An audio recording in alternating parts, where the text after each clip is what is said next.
যেটা বললেন আপনাদের এই পাটগ্রাম উপজেলার গণমানুষের পক্ষ থেকে আমি আহ্বান করব আজকে বৃহস্পতিবার রবিবারের মধ্যেই রাসেল যেন রেল মন্ত্রণালয়ের মাননীয় উপদেষ্টা বরাবর একটি দরখাস্ত করেন।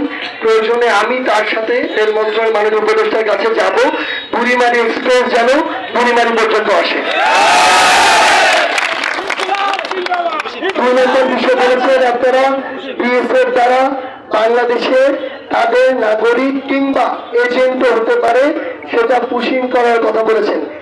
আমরা স্পষ্ট করে একটা কথা বলি, একদম ভারতকে উদ্দেশ্য করে কথা বলি, শুধুমাত্র এনসিপির একজন প্রতিনিধি নয়, বাংলাদেশের আগামী প্রজন্মের একজন প্রতিনিধি হিসেবে স্পষ্ট করে বলি, এখন পর্যন্ত ভারতের যে আচরণ বাংলাদেশের সাথে এটা সন্তোষজনক নয়।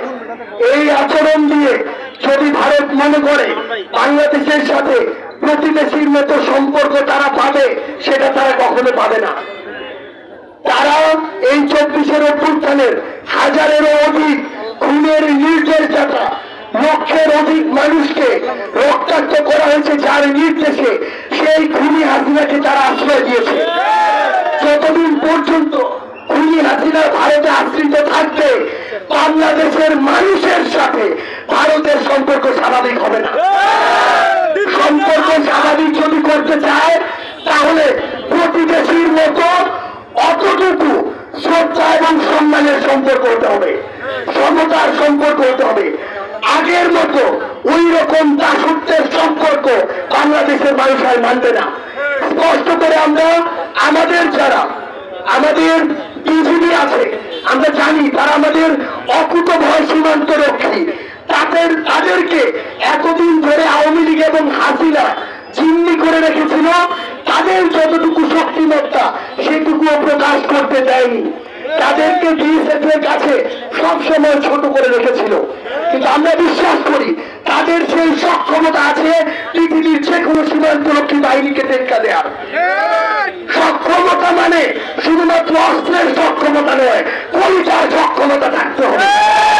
কলিজার সক্ষমতা এই বাংলাদেশের মানুষের ছিল বলে ৭১-এ তাদের ওই অস্ত্র না থাকার পরও স্বাধীনতা অর্জন করে এনেছিল। আমরা আমাদের সীমান্ত রক্ষী বাহিনীকে বলছি, এবং আপনারা যারা আছেন প্রত্যেকে এক একজন সীমান্ত রক্ষী, আমাদেরকে আমাদের জায়গা থেকে এই বিষয়ে সর্বোচ্চ সচেতন থাকতে হবে। অন্তর্বর্তীকালীন সরকারকে অনুরোধ করব, দেশের সার্বভৌমত্বের প্রশ্নে বিন্দুমাত্র আপোষ নয়।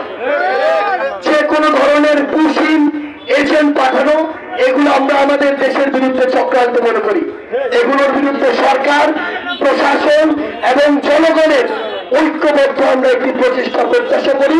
আমরা যদি ঐক্যবদ্ধ থাকতে পারি তাহলে আর এটার কোনো সুযোগ থাকবে না বলে আমরা বিশ্বাস করি। আপনাদেরকে অসংখ্য ধন্যবাদ।